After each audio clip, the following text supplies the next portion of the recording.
Call the meeting to order of the November 8th, 2021 Planning Board meeting. Roll call, all members are present. Mr. Aaron Shaheen is here also. And that's all we have. Mr. Rowley is not here right now. I'm surprised at that. Anyway, preliminary business, I will read our mission statement as I tend to do every meeting.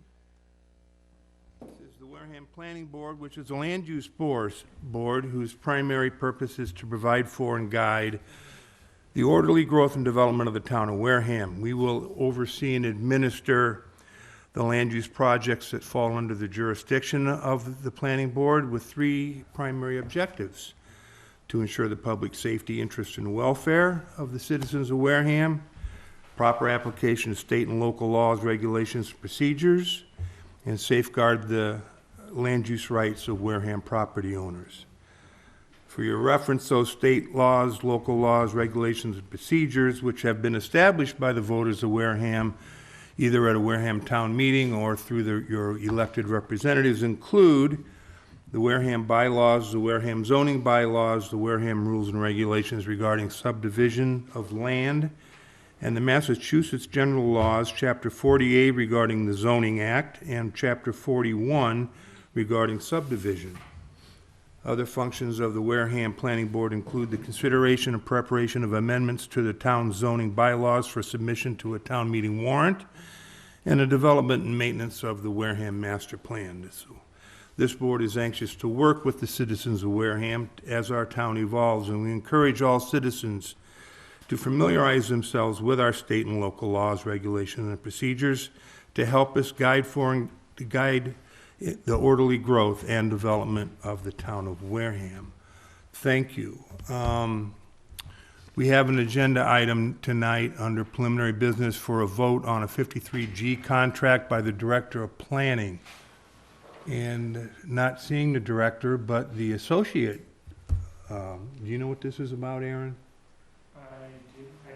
We'll have to defer this one then until Mr. Buckland is here to talk us through it. Last meeting, Mr. Chairman, there was a question about the 53G for Maritime Haven. I don't know if that's what this is related to. I do know that the 53G account for Fearing Hill Solar has been established. No, this is Maritime Haven. You understood? I don't know, we need to check with him. All right, so we'll defer that one. Aaron, if you could maybe get some background there, that would be very helpful. Yep. I'm going to move on to continued public hearings. We've got notified today that the Fearing Hill Road public hearing has requested a continuance. Doesn't surprise me. We're waiting for the hydrogeologist to get started. Apparently, the person that's going to do most of the work, his property was. Go ahead. I think Is we working again? Yes. His property was very severely damaged in the recent storm, and he's gotten a late start on that. So, Fearing Hill is continued. Now, as an order of process, I believe. And if anyone can correct me, I would love to be corrected. Does that just shut down the public hearing for tonight and we move on to the next agenda item, or do we still open to public comment if people here want to comment? Does anyone know? Normally what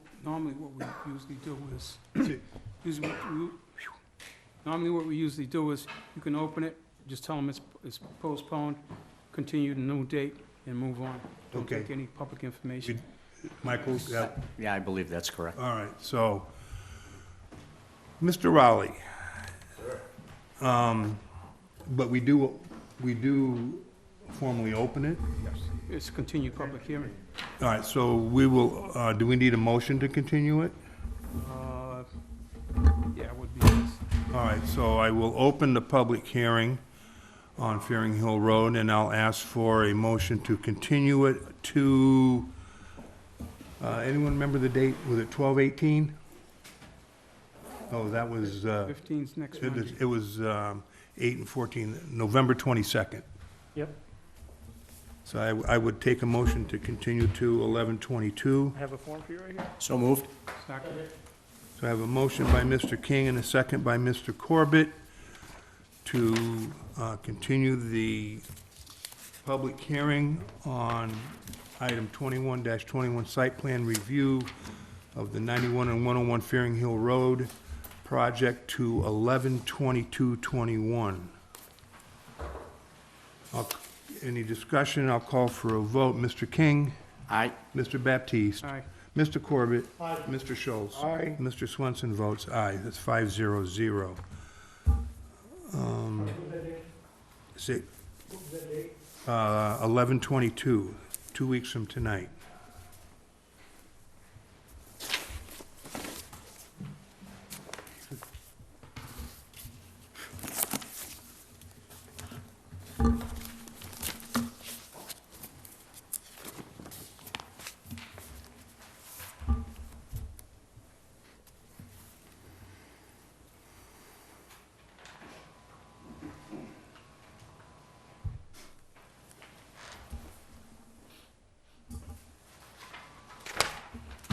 All right.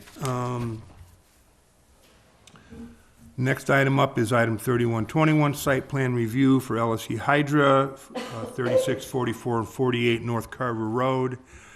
They have requested a continuation as well to 11/22, so I'll open the public hearing on that and accept a motion to continue to 11/22/21. So moved? Second. So I have a motion by Mr. King and a second by Mr. Baptiste. Mr. King? Aye. Mr. Baptiste? Aye. Mr. Corbett? Aye. Mr. Schultz? Aye. And Mr. Swenson votes yes, it's 5-0-0. And another form. Next up is Robinwood Road definitive subdivision plan. Give me a second here while I'm doing that.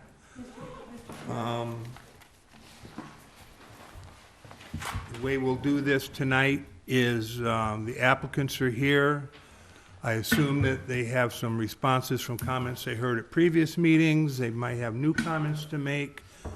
Our consulting town engineer has prepared a report on his evaluation, and we'll talk through that. We'll have board members ask their questions, and then we will have the general public given the opportunity for them to speak to the board as well. So with that, I'll turn it over to the applicant.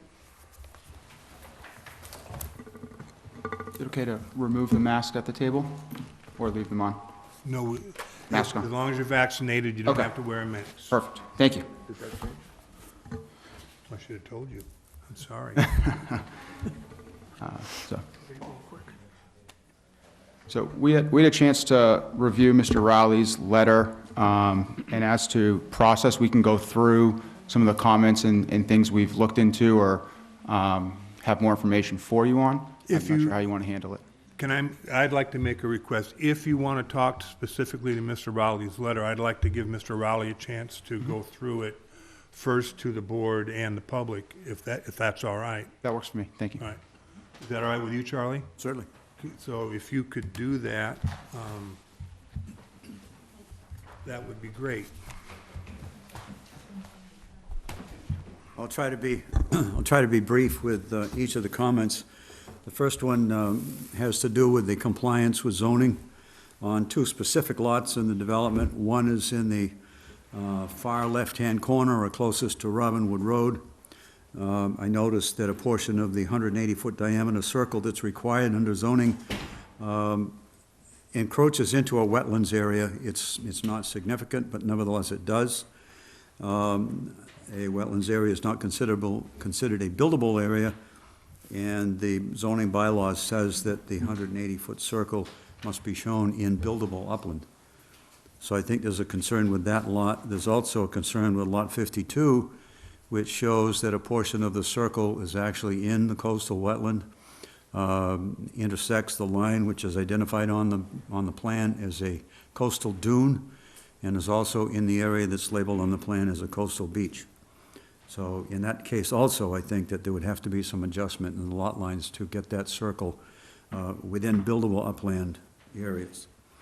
Under the stormwater requirements, it was stated in the application that they felt that because the property was in an area that was subject to coastal storm flowage, that they did not need to provide stormwater calculations.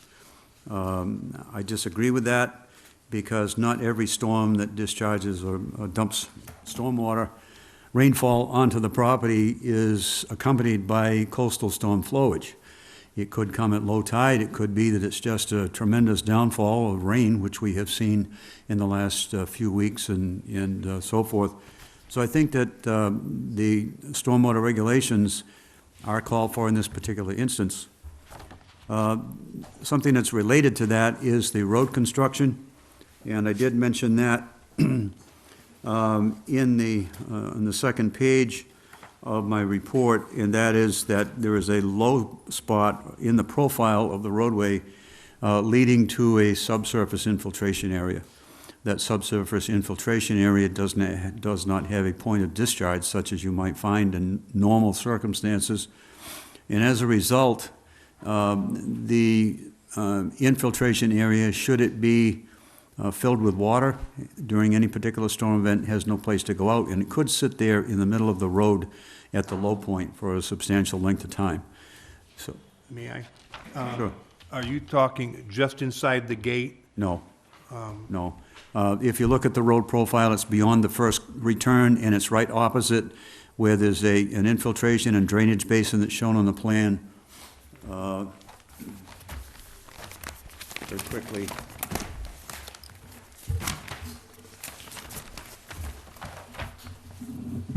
The low point is opposite the proposed drainage easement that shows up between lots 50 and 51 on the plan. So if that should happen, it would mean that the possibility for that road being flooded out for an undeterminable length of time is possible. So my recommendation was that a different type of drainage system be proposed, that it would be considered something that could be handled by shoulders on both sides of the road that would be basically filled with stone and allowed to infiltrate through that stone. The road profile is shown in a cross-section that would be known as sheet flow. In other words, there's no crown to the road. It's a flat cross-section, meaning that it flows all to one side of the road. If the crown were done such that half flowed to one side and half flowed to the other, that would reduce the amount of runoff that would be going to the trenches. And I think that the proper design of the trench, keeping above the high groundwater table, could be done in such a way that the land itself would not be subject to further infiltration or further flooding problems than what you have seen in photographs that were supplied to your board. I have to remind the board, I guess, and others, that the only thing we're really looking at is the design of the road. A subdivision approval does not necessarily include the design of an individual lot. The only thing that's required is that you show on the lot that there's room enough to build a house, and it's subject to a report by the Board of Health that says that if they see a concern from the public health concern, they can send you a notice to that effect. So we wouldn't be looking at the subdivision in terms of what happens in case any particular lot is developed. That would come later and would be subject to the requirements of Chapter 131, Section 40, which is the Commonwealth Wetlands Protection Act, and the Wareham Protective Bylaw for wetlands. So in terms of what we're really looking at here is whether or not the lots, as they are shown on the plan, conform to the zoning bylaw for frontage and area, and whether the road construction is appropriate for the area that we're concerned with. In addition to that, I did make a comment about Robin Wood Road and the fact that it was my opinion that the board has the authority through Chapter 41 to look at the construction of Robin Wood Road at the point where it leaves Powers Avenue and perhaps suggest some upgrade to Robin Wood Road, at least as far as the entrance to this proposal. So that generally is what is concerned in my letter. I do have a concern over the sewer connection.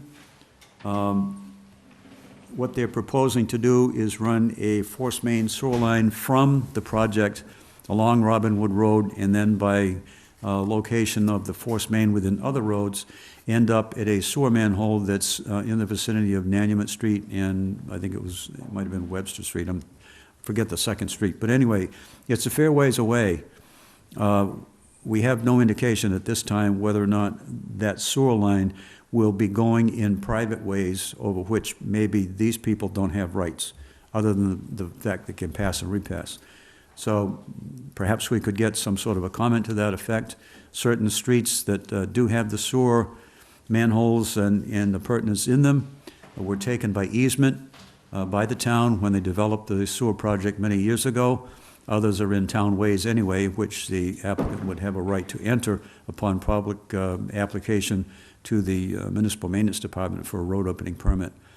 But as far as the other points of access, I just have no knowledge of what that route is and whether or not there's private ways that are involved in it. So you might have some concern over that.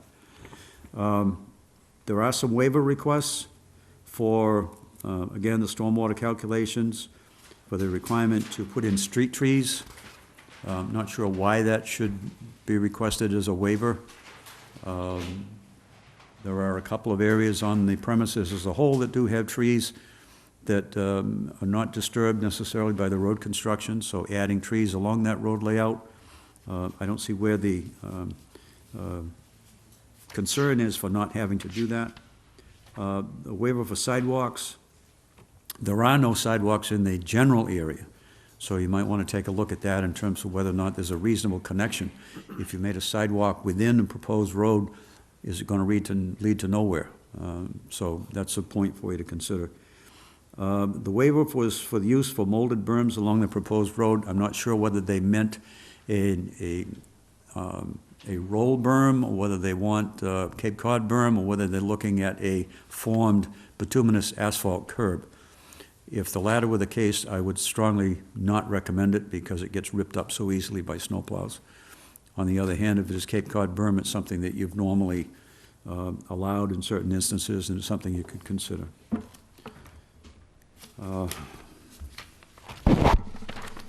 Some other minor things in terms of the notes on the details that I don't know as we have to get over here. We're between Mr. Rogers and myself, we can work out those things. That's on sheets 7 and 8 of the plans.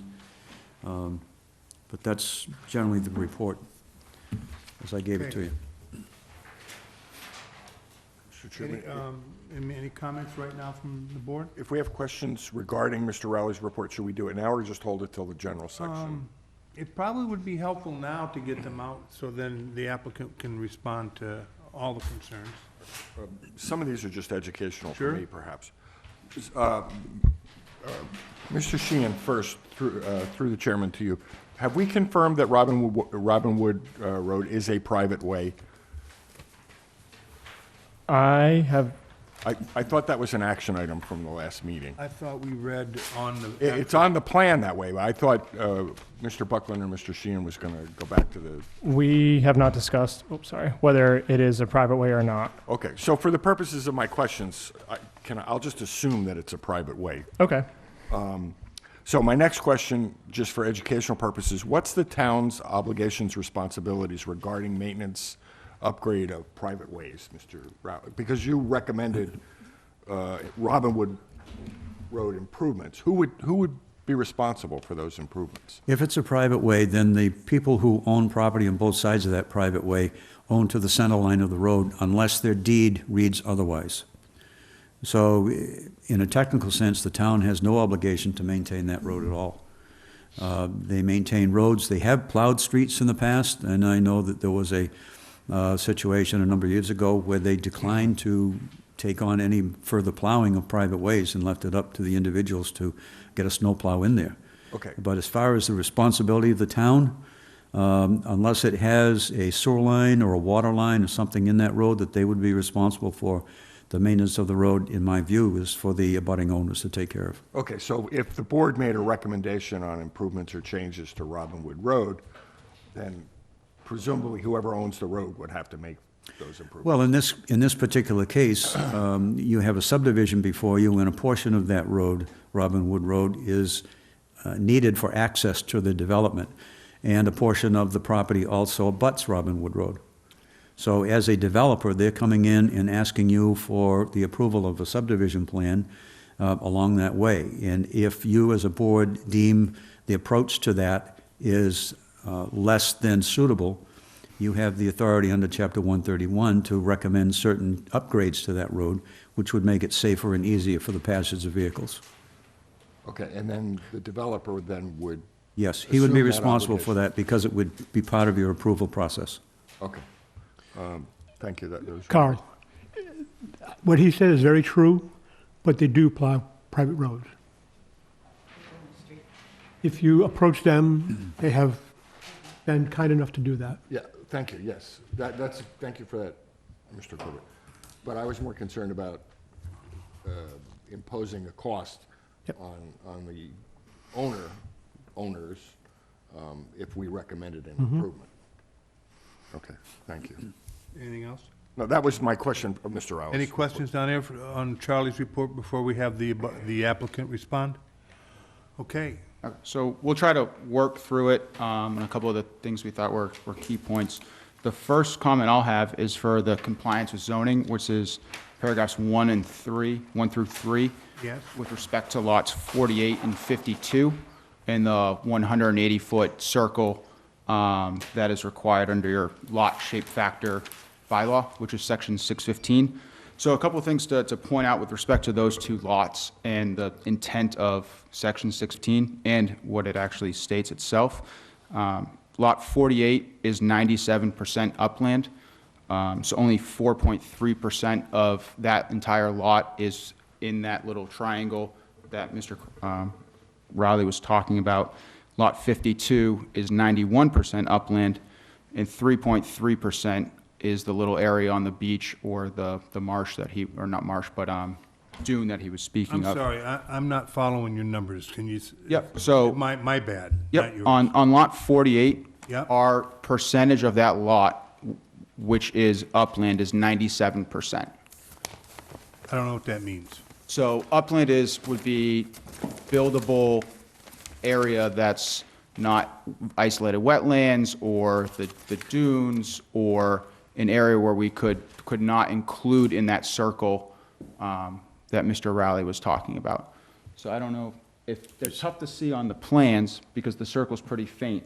But if you look at the plan, basically kind of centered around it, you'll see a big circle. And that circle is a 180-foot diameter circle because it's based off the frontage. So what Mr. Rowley's letter said was within those circles on those two lots, there's a small portion that includes either a wetland area or the beach or a dune. Yep. So if you look at the wetland area, the beach or the dune, we're only talking 4.3% or 3.3%. Of the lot or the circle? Of the circle, correct? Yeah, so of the circle, I guess our position is, we spent quite a bit of time trying to make sure that every single one of these lots, because it is a shape factor criteria, we spent a lot of time making sure that every single lot had the 180-foot diameter in it. It's not 165, it's not 175. And really, it wasn't on our radar screen until Mr. Rowley's letter, and so that's a credit to his review. And so if we need to ask for a waiver of this requirement, the reason that we will, that we feel strongly that we deserve that waiver is the overall zoning requirement for upland versus wetland is a minimum of 80%. So we're providing the size of the circle, and we have the two lots. Lot 48 has 97% upland, and Lot 52 has 91% upland. And so the board is specifically provided in that section of zoning with the ability to grant a waiver from the requirement.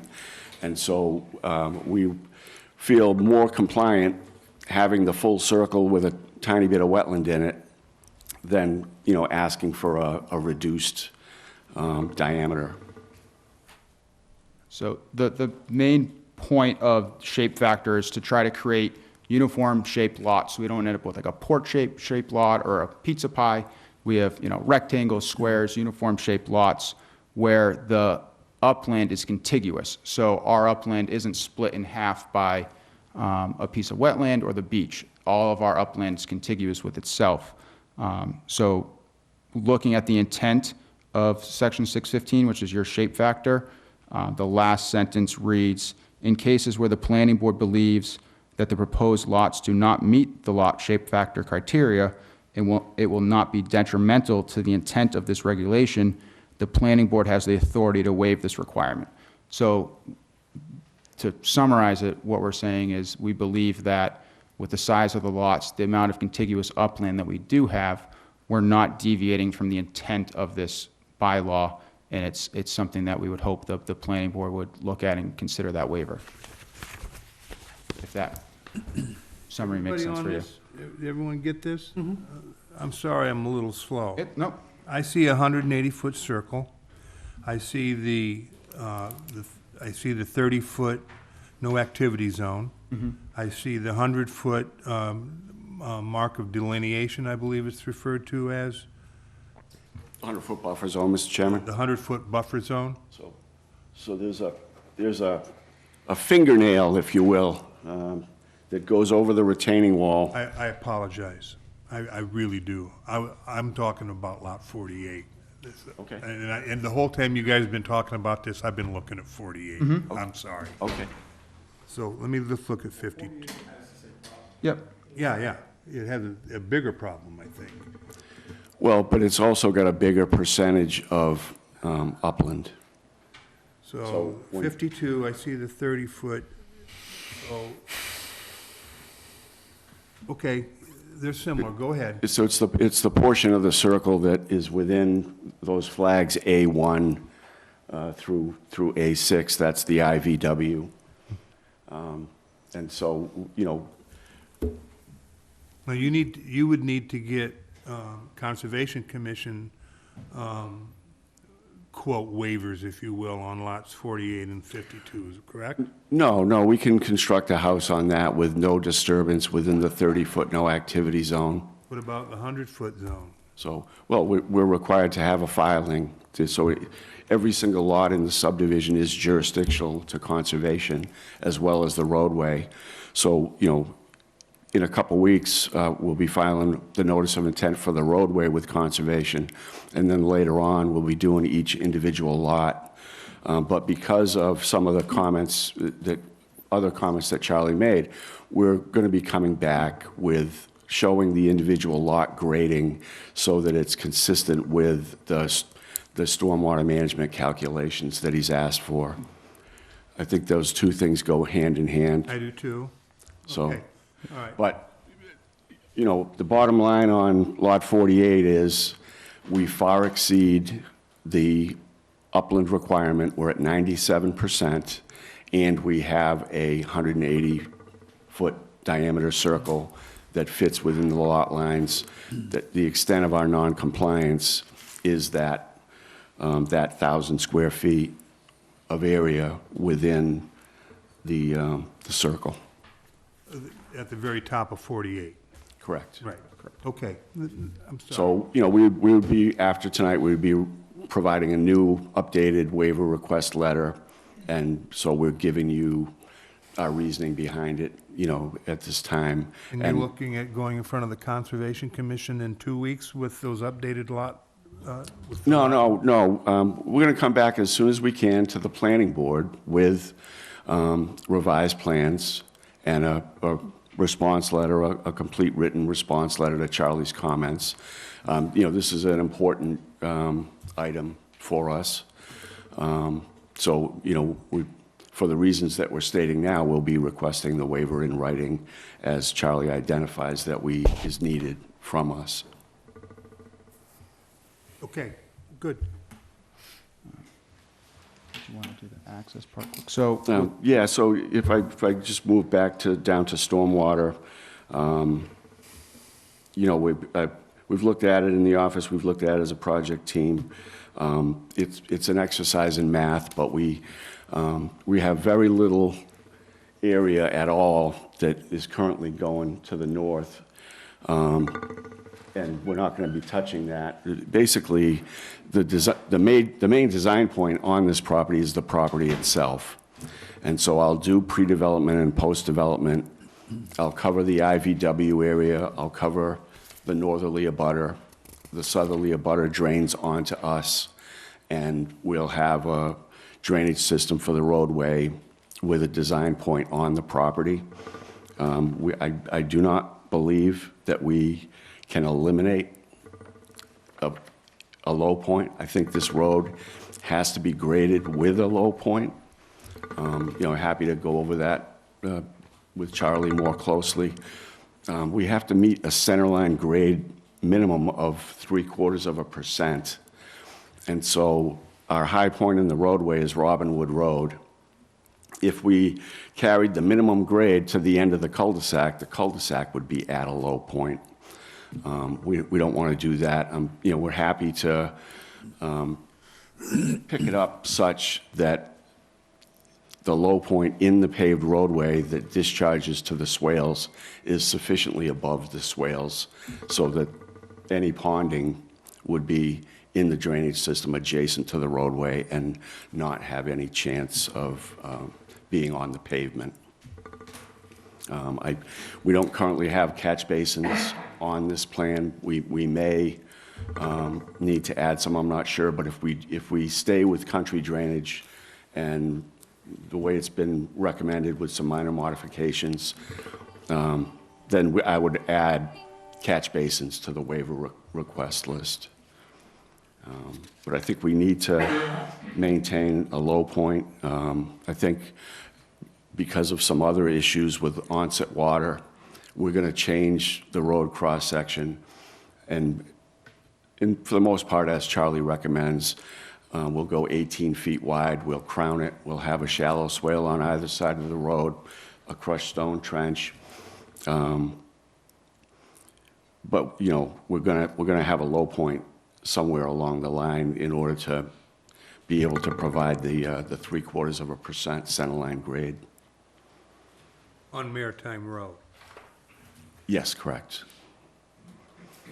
But, we're starting at about elevation 8.5 at Robinwood Road, and like I say, if we go the whole 550 feet at the minimum grade, it drops us, a little over 4 feet. So it's probably better to just be a little bit higher with a low point in the middle, and then just see how we can correlate that with the lot lines.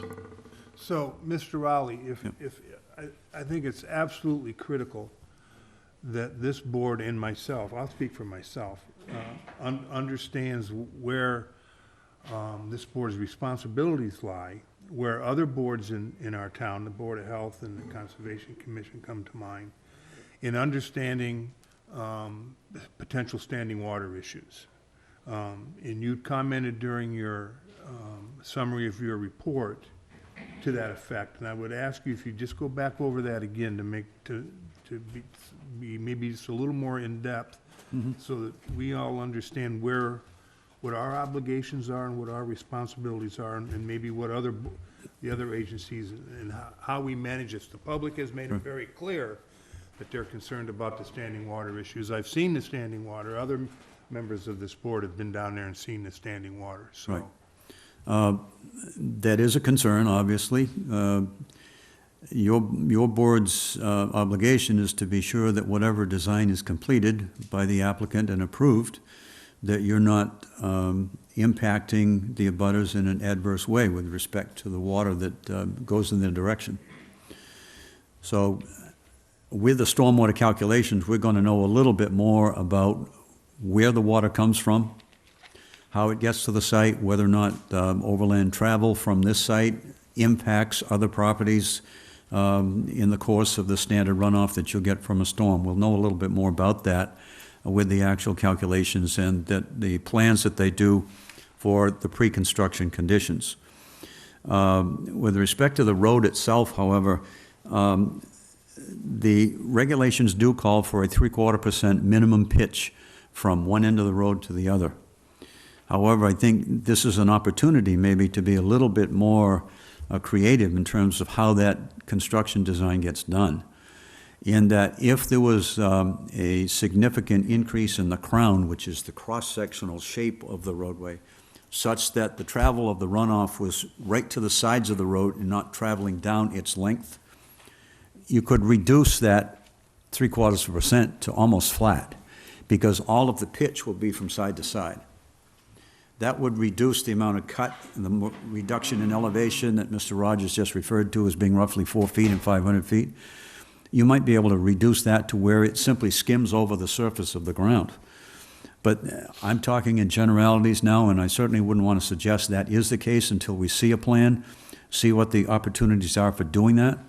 But in my view, that would reduce the impact of what's being done here to some, excuse me, to some extent. What it will be until we see the actual design and what the calculations are, I don't want to go beyond the generalities. But I think there's a possibility for a request in the waiver of the profile grade of the road, which is that 0.75% being something less, so that you could take advantage of the fact that you have room on this property to go on both sides of the road in what I think Mr. Rogers and I would both consider to be low-impact design. It's been done before in town. There are no catch basins involved, but you do discharge the runoff to the shoulders of the road where it can be taken care of. Does that help, or is there anything else? Any other question you have? It does. What you're telling me is that there are alternatives that we need to look at and understand that there may be waivers that we need to grant, given that it is subdivision regulation, we can do that, as opposed to site plan review. Want to make sure everyone understands that as well. But I do want to understand what role the Board of Health might play in a situation like this. Well, they receive a filing. I'll wait until that stops.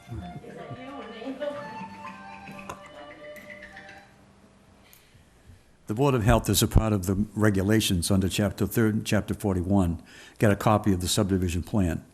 And they have 45 days from the receipt of that plan to review it, look at it, and to get comments to you. If they don't do it within 45 days, it means that they don't have any issues, and you can proceed without any further comment from them. And you're talking about the definitive plan? I am, right. Typically, what they would look at the plan from the perspective of would be whether or not there are any lots shown on that plan that could not safely be considered a building lot because of a public health interest. And they would have to be specific about that and submit that report to you. Wouldn't they need to have a copy of the stormwater data? They could request it.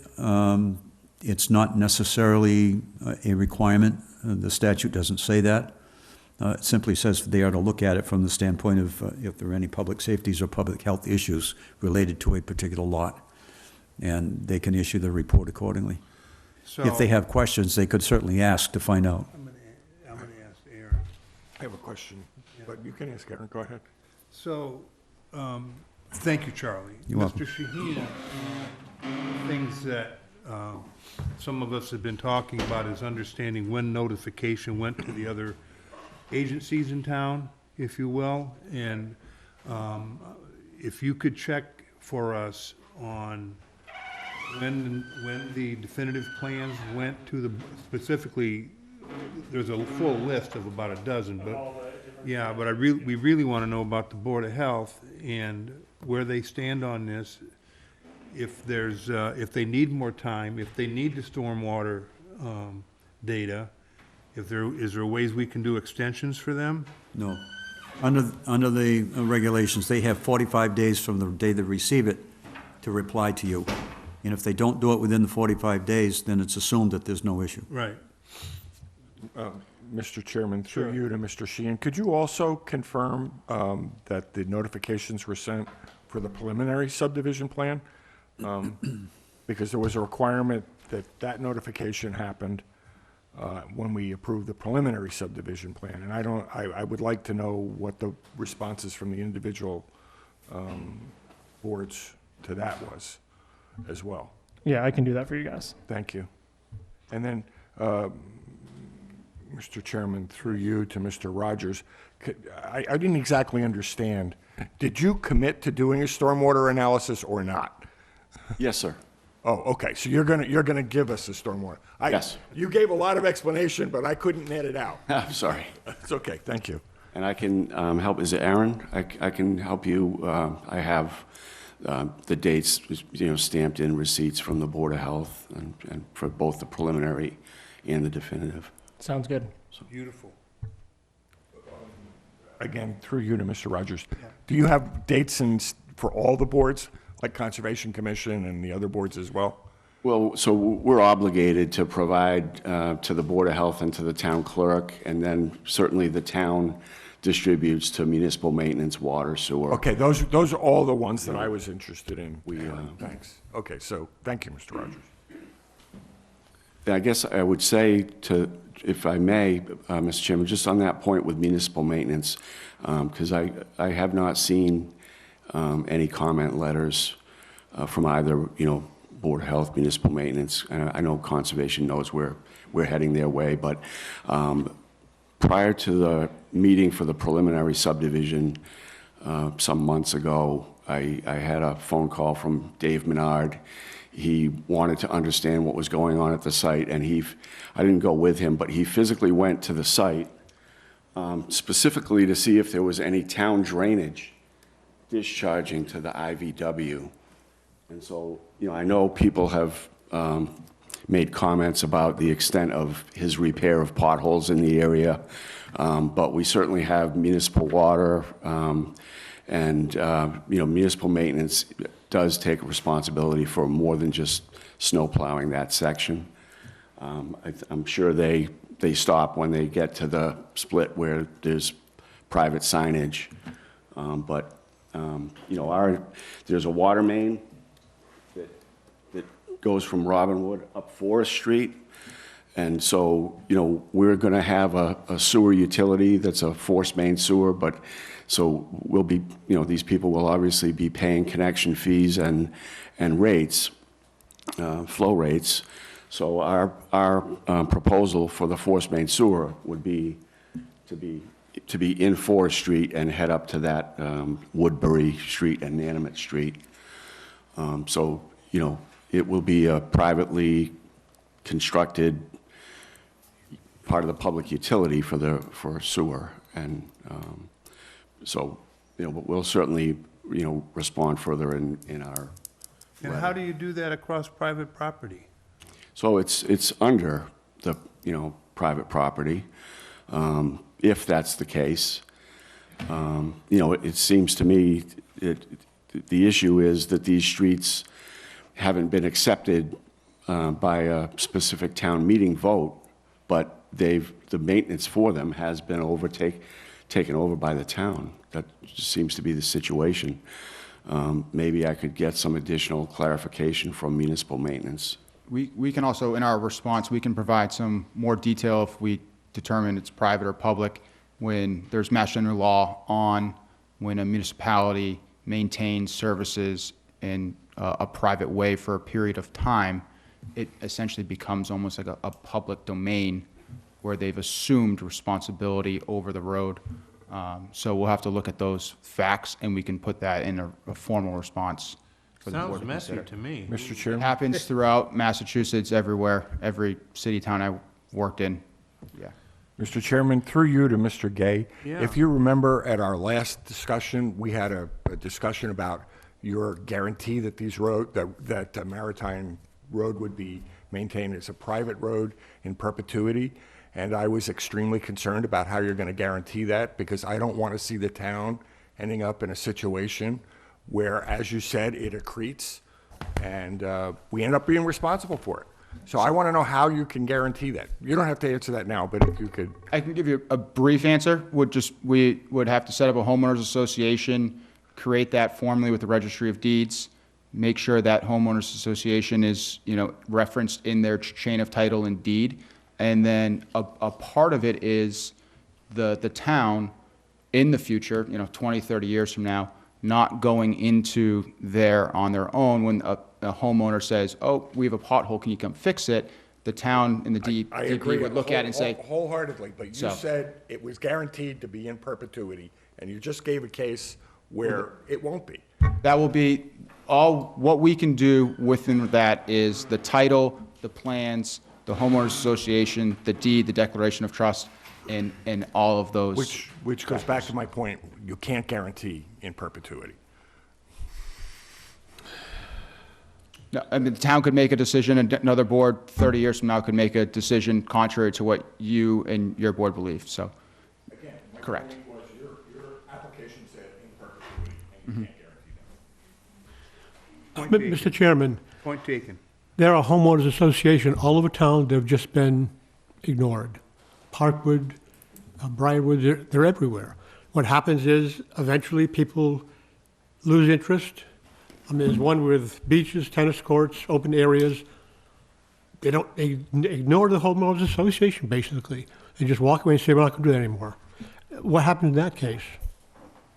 And they're all over town. Yeah, I mean, they'd be case specific, but the town through their legal counsel would have remedies of if they make repairs or do something, charging back to the residents of that area. It's very case specific to what the facts of those circumstances are and what we're discussing. The town could take property through eminent domain, take over the road. It's impossible to give you a perfect answer. But it is a consistent problem throughout all of Massachusetts. Every town sees that. So all we can do is plan for this development is by, taking the proper mechanisms of recording those plans and making sure our chains of title refer back to it. This property is within the land court, so that title is pretty stringent. Mr. Chairman, if I may. Of course. There's another side to that coin as well. A couple of years ago, we worked to produce street acceptance plans for Candlepaper Lane. And Candlepaper Lane was constructed with every intention of being submitted for town acceptance. And the street trees were done, the drainage was done, the sidewalks were done, everything was done so that it could be presented for acceptance. And at the end of the day, the selectmen recommended against it. And I believe the outcome was that the town meeting, they accepted the street, but not the drainage, not the sidewalks, not the street trees. Didn't, and that was the town's decision. And partly why we feel that we would spend our money on landscaping in other areas than the street trees. I get it. Any other responses you want to make tonight? Yeah, with respect to the access in Robinwood Road itself, Bob had emailed in a traffic study that we had done after some comments from abutters in the board's our last meeting. I know that came over today, I believe, so you may not have had a chance to digest it. To summarize it, the report for 7 residential homes basically stated there would be a very limited impact, which would not be recognizable to abutters on the way. There's another section of it that deals with sight lines, which is something that some abutters had brought up to the board as a concern. And from the north into the south of our intersections, we greatly exceed those sight lines. The standard based on the speed limit on that road is 115 feet, and we measured 235 feet in one direction and 270 feet of clear sight lines. So from a public safety, public access standpoint, with the traffic in our sight lines, we're not creating an unsafe entrance and access point on Robinwood. And I think going to the improvement aspect of Robinwood, the traffic study is relatively important, where we're not generating a significant amount of trips, which would lead to more bottlenecking, more traffic, more of an impact on the existing roadway. So, it's definitely something that the team, we can go out and look in the field, and in line with Mr. Rowley had mentioned from, if there's a ability to do anything there, we can look at it, see if there's any obtrusions other than just, trees, and report back. But I think the traffic study helps show that, the impact's not going to be as severe as some people may think it may be. And then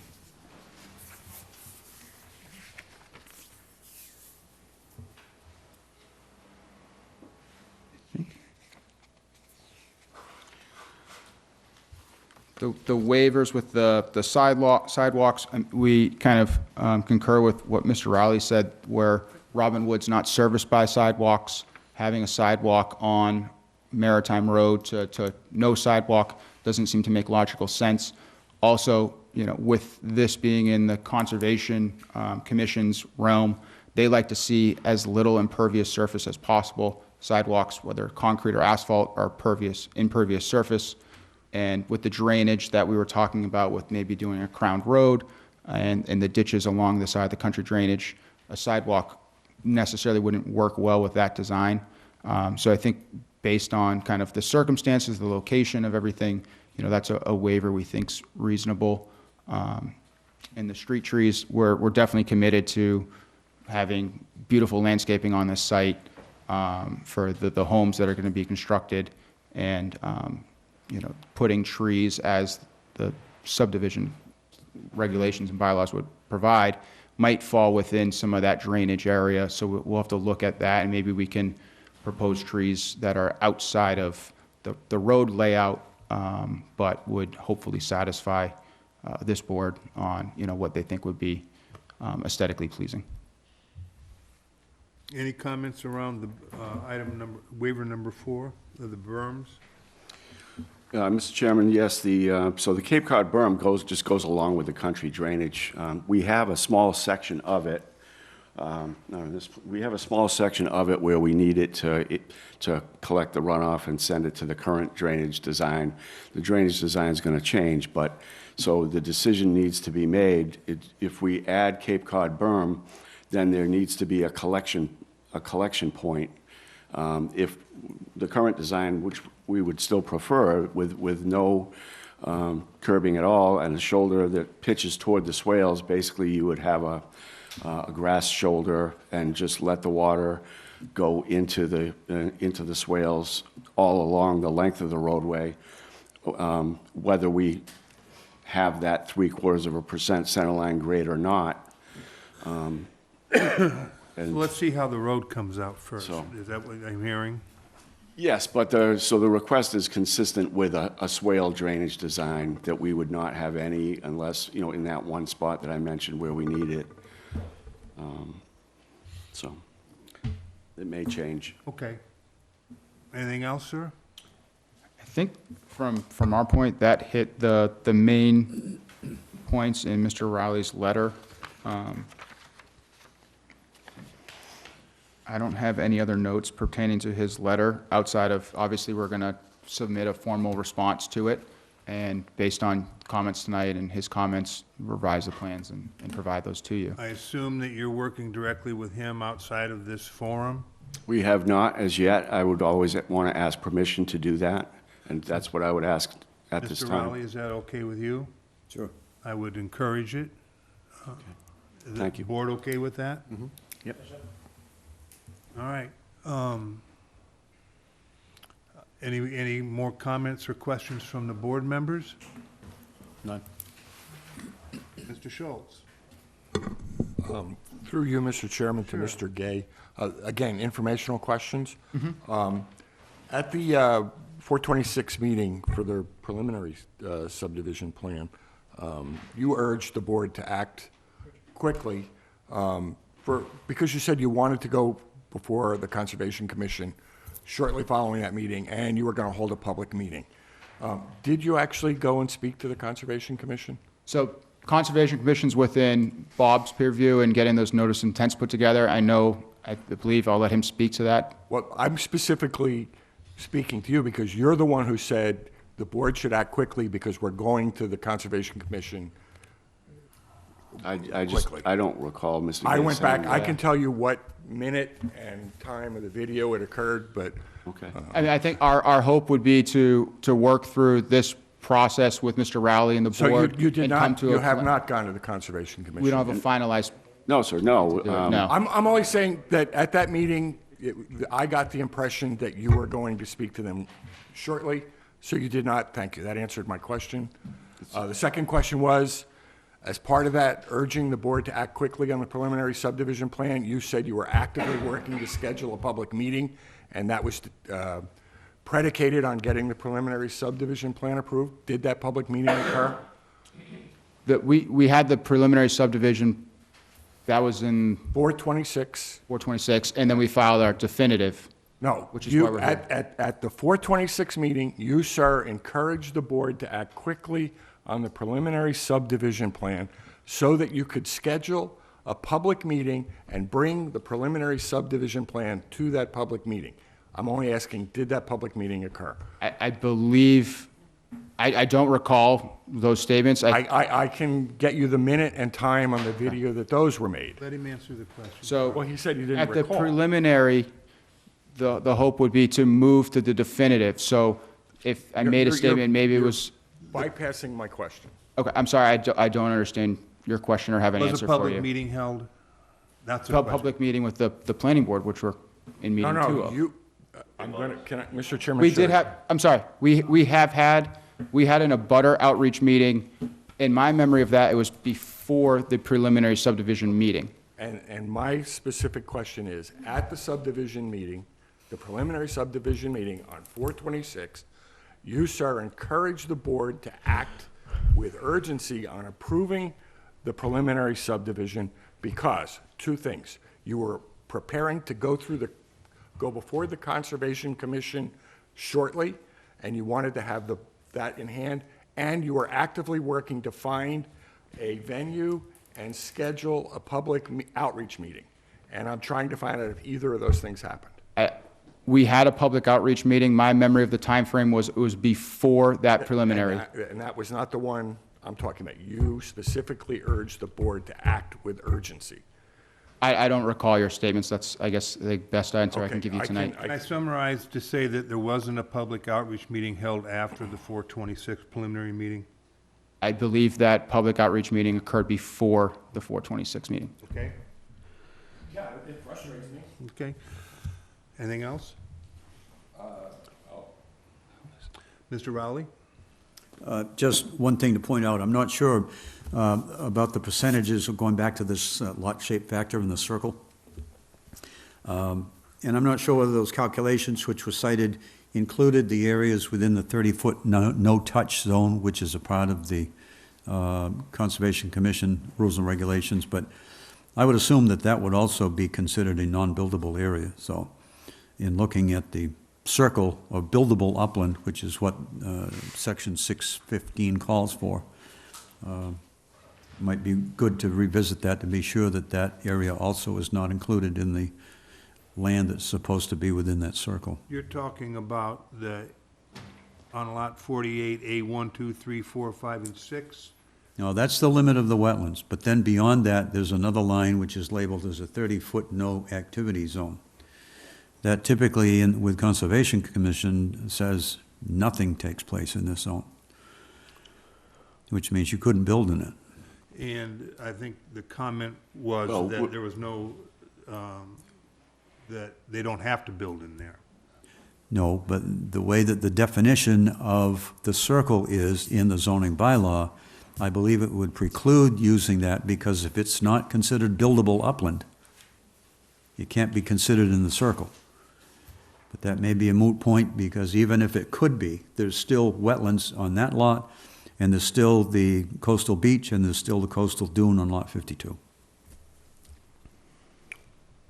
And the same applies to 52, because there's a section, road 4,350 square feet, that would be within that 30-foot no-touch zone within the circle. My takeaway when I got home tonight was to go research that circle to answer those questions. I mean, sure, there's a circle within inside the lot lines that that seems to fit, but there's a no activity zone, there's a no touch zone within that circle, and what are the implications of that? And I don't know.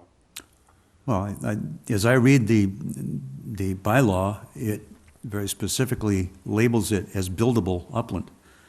That circle has to contain buildable upland, or be located within an area of buildable upland. So if you're putting the circle in an area of land that is not buildable, you're not meeting the requirements of the regulation the way I see it. I gotta go read it. Any other comments, questions from anyone before I open this up for public? Yes, there's massive water problems. The site visit I did, there were 3 ponds. And I'm not sure, you have to do everything you can with the roads, sidewalks, everything. My problem with this project is the water. I mean, there's massive amounts of water. We had, on my deck, I had 1.5 inches of water. I went down there and there's that much water in 3 different places. So my concern is the water. I think you're going to have to do a lot more work on getting rid of the water. That's my comment. So, yes, we understand there's a condition right now where there's a firm surface layer in a very low, flat section. It's in this area where you have a couple of 4 contours. The ground is at 3.8 or so.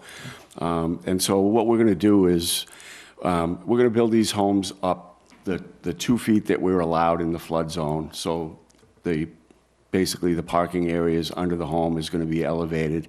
And then we can provide some yard drains, basically.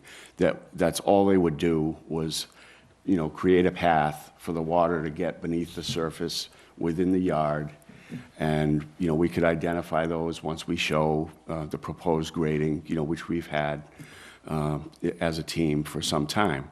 I think I made the statement, if I didn't, I should have, but I thought I used an example. We did a job for the town at Smith Avenue, and there was always a puddle at Plymouth Ave and Smith Ave, and it was there forever. And so we came up with a country drainage design, and we went out there and we did a test pit with Mr. Menard and his people. And that drainage system that we designed has never been constructed, because ever since they dug the test pit, all the water infiltrates into the ground in that location. And so I believe somebody, one of the neighbors, and it may or may not have been during the preliminary subdivision discussion, mentioned that and it could have been at our neighborhood meeting, but it was something that I was told the Society of Friars did from time to time.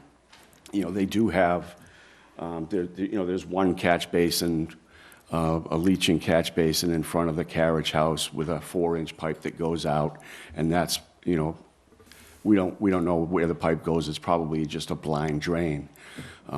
So if we don't over-fertilize the yards, we pick our low points, we have regulations that only allow us to build up the pads under the homes by 2 feet, and that's going to make the water go away, guaranteed. You're guaranteeing that. If properly maintained. I wouldn't guarantee anything right now. Go ahead, Carl. Mr. Chairman, through you to Mr. Rogers, how can you ensure the homeowners don't over-fertilize? You can't. You can't. Okay, well, again, that was part of... It's a standard condition in every order of conditions in the Yes. town of Wareham. Yeah, I know. Slow release fertilizer, and then it's an enforcement issue, and, I don't have a lawn like that, and... No, you don't. You can see it, right? There's not a dandelion, there's not any clover. It looks like a golf course, and then you never see any kids running around playing out there in the yard anyway, because they don't want to mess it up. But anyway, we'll receive the order of conditions with the appropriate special conditions for each individual lot, or it won't get built on. Okay. I'm going to ask you all to step back, and we'll let the public come.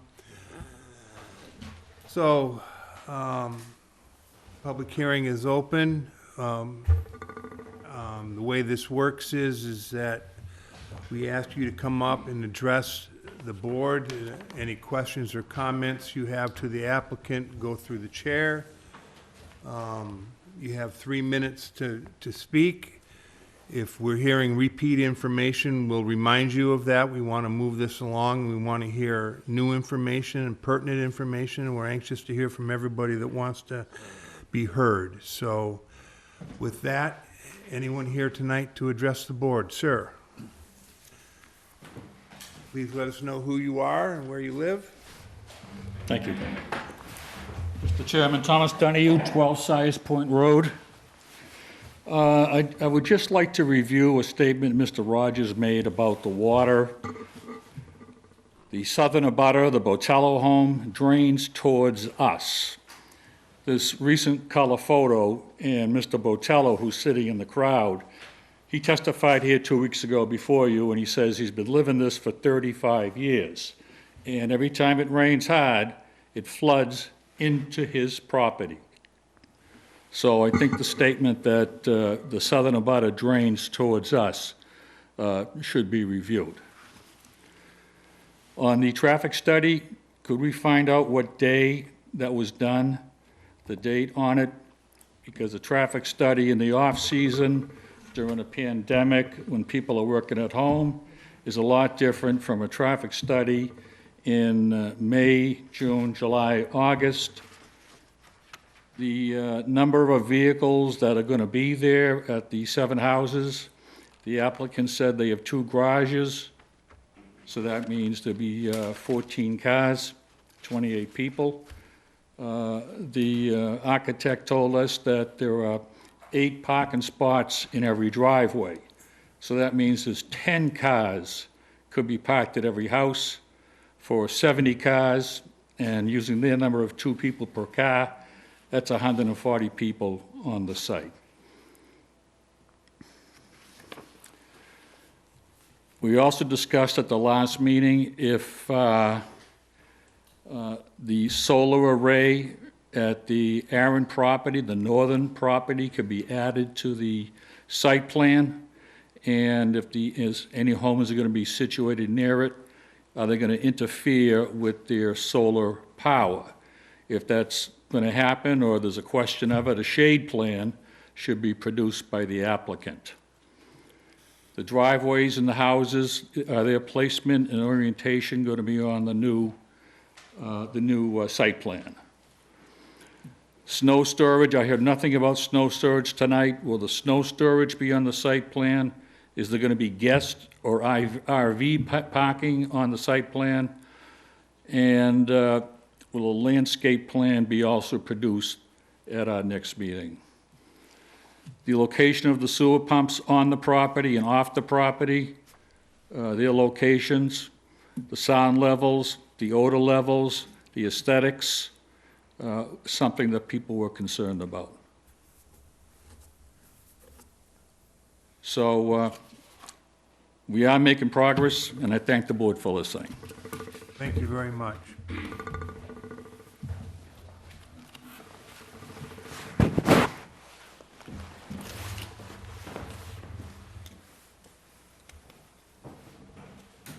Anyone else tonight, please?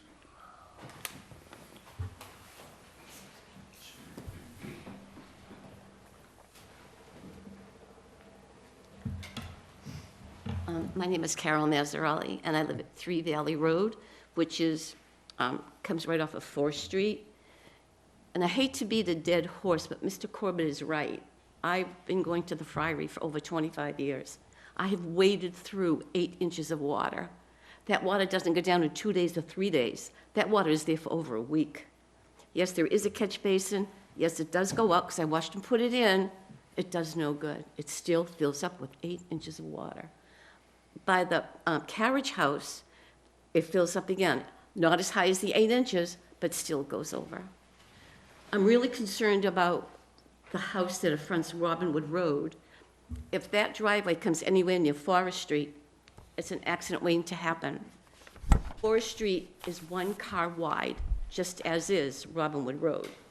So if someone's coming out of Forest Street, and someone's coming down and wants to go on Forest Street, you've got to make a wide turn in order to come down so the other one can go by.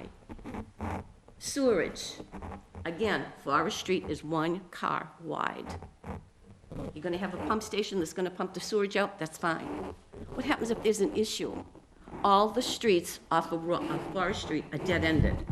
How are we going to get an ambulance there? I have medical issues. A gentleman had a stroke, he's got issue. And down the street, a gentleman has Parkinson's. How are we going to get an ambulance or a fire truck down there if there's an issue with the sewer and digging up the sewer? There's no way they can get to us. We're all dead-ended. I just wish they would think about, again, what they're gonna do for the sewerage and the front end in Robinwood. It's just too narrow. It's just not gonna fit.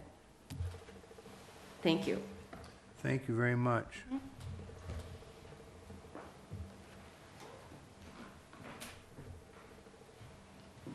Anyone else? Please. We have someone online. Marlene Aaron, would you like to speak?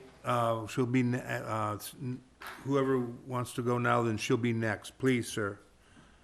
All right? You feeling confident? No, never am. Even if I've tested everything, I never feel confident.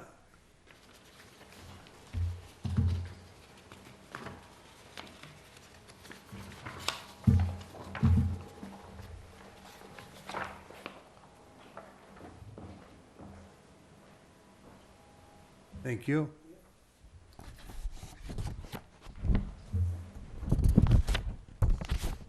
Good evening. My name is Michael Bessie. I live at 39 Robinwood Road. I'm here to address Robinwood Road. I asked at the last meeting that it may be considered an unsafe way. An unsafe way is something that this planning board has established before, and it's mostly done for emergency vehicles going back and forth on that road. The pictures that I just gave you were, I think they're about 5 days old. The orange truck is blocking Sayers Point and Powers Avenue. The truck further to the right is blocking Powers Avenue. The vehicles that were coming down the road at the time this was taking place had to stop and wait. They could not go anywheres. Anyone coming out of Sayers Point could not go anywheres. If there were any fire trucks coming down there, ambulances coming down there, they could not have gotten through. So it's a road that is old, it's in bad need of repair or better grading, I guess you might say, but it definitely would qualify as an unsafe way. As this board, not you gentlemen specifically, have established on Burgess Point Road. The developer there came before the planning board, and asked to have a 5-lot subdivision done. The planning board went and asked him to widen the road. He refused, and the planning board established an unsafe way. It went to court, and it was won by the town of Wareham because of the fact that the fire trucks, the ambulances, the police vehicles, whatever you want to call for emergency stuff, could not get down in that road. So I think Robinwood Road comes to the same criteria as that road. It's unsafe for emergency vehicles. That's all I got to say. Okay, thank you. Gonna go to our Zoom participant. Hi, can you hear me? I can hear you just fine. Perfect, okay. My name is Marlene Aaron, and I live at 32 Robinwood Road. My driveway abuts 4 of these homes that are proposed, so I have a couple of questions. First, when I go online, I'm not able to read any of these reports. Is the traffic study report online or not? It's not on there yet, but it will be tomorrow. All right, but you're having a public meeting, so how can we respond if we can't read the information? Well, I think you need to understand the report came in this afternoon. Oh, I didn't realize that. Okay, so it will be available and we can read it, and then we'll have another time to comment after we read it? I expect there to be several more public hearing sessions on this project. All right, that's good. That was one of my really big concerns, that all of a sudden something time to actually read the information. So there is no landscape plan done yet either, is that correct? As far as I know. It's not required, other than the landscape trees and so forth that would go along Maritime Row. Did you hear that? Yes, I did.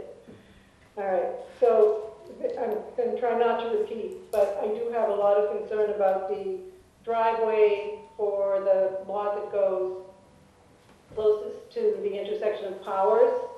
And I actually went and I met with the architect a couple of weeks ago at his office, and we discussed the layouts.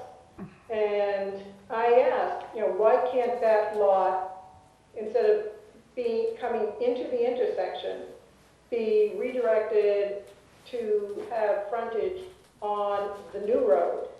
And he said, well, legally, we can't put a driveway over somebody else's lot. And I said, well, then why don't you just redesign the lot? And he didn't really answer. But I think that that's a possible solution so that the driveway doesn't come onto the intersection. And Robinwood only has one car out of this subdivision at a time coming onto Robinwood. That seems pretty simple to me. So that was one thing that I wanted to talk about. And then the other thing is, I strongly object to any kind of waivers when it comes to the drainage. The laws, the rules, they are what they are, and they're to protect the abutters. And I'm the abutter who's going to have the biggest problem, because 4 of those houses, if that water starts coming toward me, I won't be able to get out of my driveway. So I object to any drainage waiver. And then I wanted to ask, what about a bond? I think I read somewhere in some subdivision information that the board is allowed to ask for a bond for 3 years from the developer to make sure that when they go away, that the homeowners don't throw their hands up and go, oh, we don't know what to do, we don't have the money. So I wanted to ask the question about the bond. What is your specific question there? Are we going to ask for one? We haven't discussed it as of yet. It is something that we can do. There's many ways that we can put in place vehicles to guarantee performance, but we haven't got to that point in the discussion yet.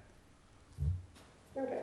Well, I think I feel a little bit better. I was afraid that all of a sudden this definitive plan gets approved and the public has no more rights to express what our concerns are still. I'm all set. Thank you very much. Thank you. Yeah, to WCTV, thank you very much. Great job.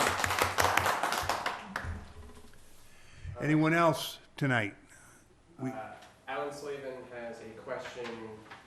When is the CONCOM hearing? The Conservation Commission hearing, specifically? No, Not scheduled yet? Correct. Not scheduled yet. It's not scheduled yet. Please, Annie. Is that too informal? It's fine, Richard. Good evening, everybody. Oh, and I did want to say, too, if I may, Annie, just for a second, it's so nice to see everyone's face tonight that doesn't want to wear a mask. I mean, those of you that do, I certainly respect that, but I was... Well, you usually tell me to take it off if I do. Well, it's because what you have to say is so important. I think so. And I really like the preceding woman's comment about assured... Turn on your mic. Press the button. Excuse me? Just gotta press the button on the mic. Where is this? Right in the middle, right in the middle. There you go. Okay, I really like the comment that preceded mine about a bond, because I think this is a very pervasive issue, and it goes across many plans that are being submitted. A lot of people want to build, but I do not see them addressing the future, and I think that we really have to take more account of science in looking at how much the intensity of rain has changed in the last 10, 15, 5, 2 years, this year, and what happens exactly. There are already ponds, Mr. Corbett says. This woman over here says 8 inches of of puddles that last for a week. The folks at the Friary, I guess, dug a ditch, just the way folks have always done. But when you keep saturating the earth with water and with development both, you can have a real mess, and developers walk away. And unless there's some kind of contractual arrangement that they have responsibility for what they say is going to work guaranteed and everyone laughs, I don't think it's a joke. I think it's very serious, and I have never been at a meeting where people talk about bonds for residents, abutters that go some distance in the future, knowing how quickly everything is changing in our world. Just think about what COP23 said. And also think about them saying, no more deforestation. Thank you. Thank you, Amy.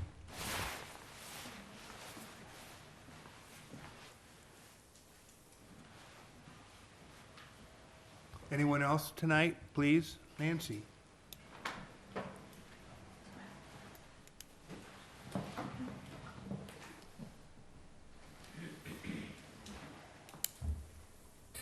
Thank you. Nancy McHale, Faring Hill Road.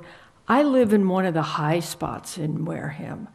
I am unbelievably upset about hearing that this subdivision is planned, knowing that they're putting the parking in the garages on a 2-foot pad.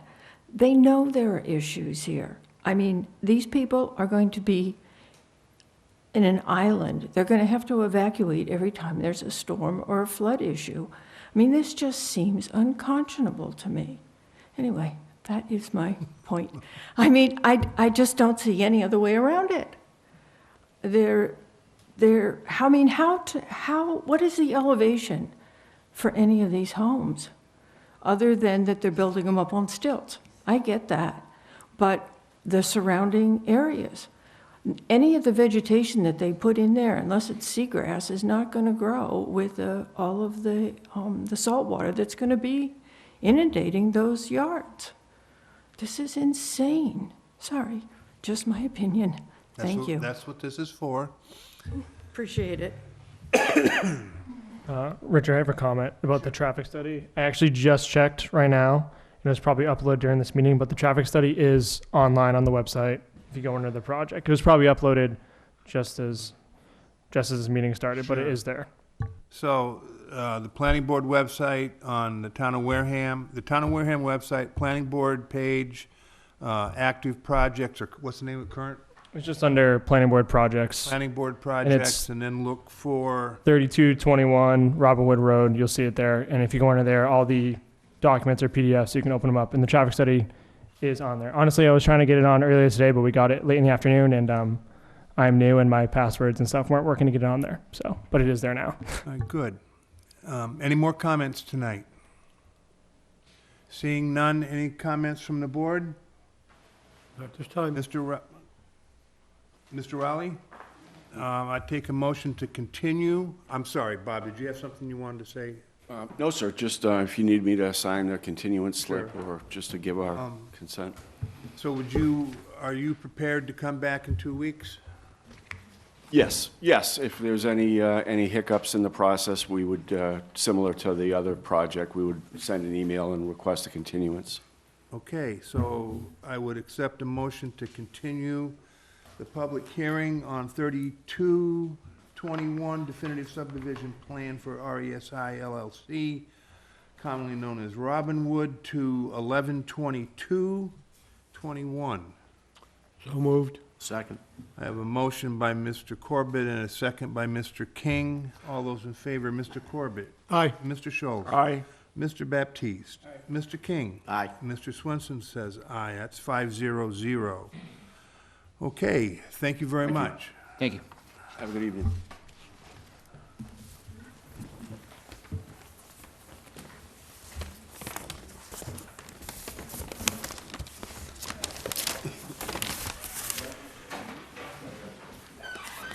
Bob, you want to sign this?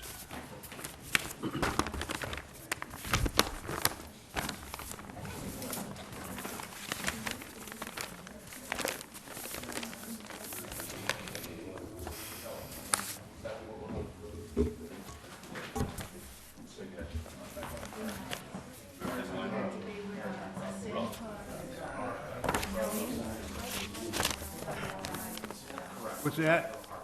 Oh, I've already, it's all right. Yeah, we just scribble, we'll never know who it is anyway, right?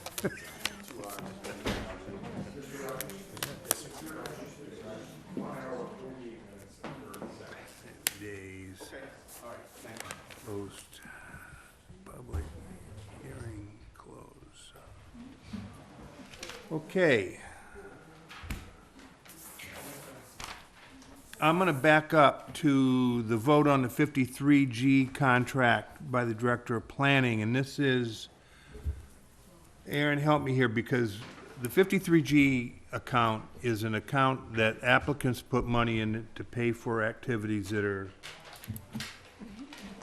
So it's to execute for Charlie to do his review on projects. so what I don't understand is, I have never voted on a 53G account before. So I could be remembering this wrong, but I think last meeting we kind of discussed the process a little bit, and maybe I'm remembering it wrong, but that it had to be that you guys had to vote to execute the Director of Planning to. Maybe we did. We Charlie, did. you got a comment on that? Do we need to authorize a 53G account for a given project? Well, I think you were discussing with respect to the Fairing Hill Road project and the Horsley Witten report and the work that he's going to do. So a 53G account needs to be set up specially for that. That's done. I texted Ken, and he said it was for Maritime Haven, this Right. specific. Well, that had to be done too, because, at the last time that we had Maritime Haven, I hadn't been authorized. Right. We're clear on just about everything here right now. So I guess what we're going to try to do going forward is we're going to bring new 53G accounts to this board and have a vote to authorize them on a project-by-project basis. I think that was the process that we discussed last time, but I will confirm with Ken tomorrow about this. I can make a motion that we authorize the creation of a 53G account for the Maritime Haven project. Yep.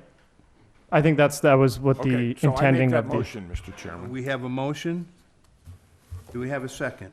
Second. We have a motion by Mr. Schultz and a second by Mr. King to open a 53G account for the 3231 Robin Wood Road project, subdivision project. Mr. King. Aye. Mr. Baptiste. Aye. Mr. Corbett. Aye. Mr. Schultz. Aye. And Mr. Swenson votes aye. So we'll try to do that consistently for all projects going forward.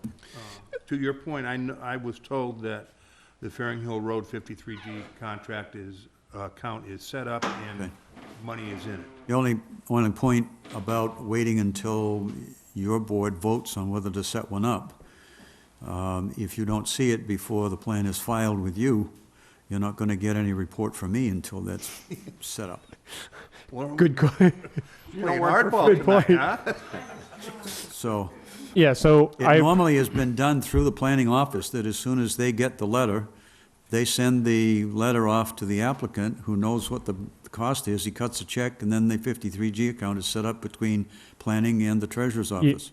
Yeah, so I don't know why that item was on the agenda. I thought it was because that's what we discussed last time, but again, tomorrow I can Sure. talk to Ken and we can figure out how, because I think that what you said is the system makes more sense than doing it this way. At the last meeting, there was some confusion because the applicant said they had delivered the check some weeks ahead of that meeting. Right. And Mr. Buckland didn't have recollection of having the check. So there was the need to go find the check, I think, and fund the account for sure. Right. All right, we'll definitely iron it out tomorrow. I think it's good, would be good, Aaron, that we have a tight process around this and we know where we're at. So let's try to do this going forward, all right? Sounds good. A little update on 3321, which is the solar project up off of Route 25. This is the one that the applicant filed an A&R trying to freeze the zoning prior to the June town meeting. Last meeting, we had received a rebuttal letter from the lawyers representing the applicant to our position on that project. And one of that rebuttal letter had come that afternoon, and not all of us, or very few of us, had read it. We wanted to talk with town council. The next day, Mr. Buckland did talk to town council. And if you remember, one of the key issues in this project is the status of the solar bylaw amendment that this town passed at the June town meeting is still in review by the Massachusetts Attorney General, and the Attorney General has filed an extension on their review and approval/disapproval of same, and that is due sometime in November. It's due any time now. And one of the alternatives that was in that rebuttal letter was to hold off all activity until such time as the AG responds, which makes a lot of sense. Because then we can go down a single path and not have to do, well, if she goes this way, we'll do it this way, and if we go that way, we'll do, and everyone agreed we're just gonna wait. So that's the bottom line of where I'm trying to get to here, is that public hearing has been continued to December 13th. And we're just hoping that we have a resolution from the Attorney General by then, and then we can move forward. Jackie, I'm sorry you had to wait so long. This is a public hearing, a new public hearing, or a continued public hearing, excuse me. New. Oh, did we close the last one? I don't think we had one. When you hear, yes, right, this is new. Public hearing on a road name change on Jove Island Road to Fire Island Road. And we do have a very interested party in the audience tonight, Jackie, so I want you to be prepared to hear her concerns. This is actually a very simple. Mm-hmm. Yep. Mr. Chairman, I move that we open the public hearing on road name change for Job Island Road. I have a motion from Mr. Schultz. Second. A second from Mr. Corbett. All in favor, Mr. King. Aye. Mr. Baptiste. Mr. Corbett. Aye. Mr. Schultz. Aye. Mr. Swenson votes aye. 5-0-0. We are now opening a public hearing on a road name change. Our Madam Assessor, Jackie Nichols, is here to explain to this board and the public what's going on. Okay, this is actually a pretty simple thing here. If you look at the map in front of you, you'll find out that we actually have two Job's Island roads. One which has several houses on it, which we do not want to touch. The other one is known as Job's Island Road, has two houses on it with no addresses. One is 0 Jobs Island Road, the other one is known as 0 Swift's Beach Road, and it's out in the middle of nowhere. You see that little purple square you have there. This road is actually accessed via Mather Drive and has been for many years. I'm here because it's basically a public safety issue. We have two Job's Island roads. The person who purchased Lot 1000, which has a two-family on it, is known as 0 Job's Island Road, actually called to request an address, which makes perfect sense. I mean, who's going to find them out there?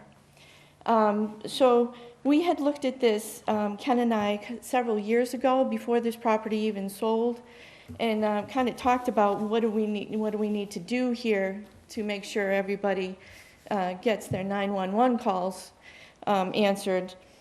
But nothing really happened until the property actually sold and they requested an address.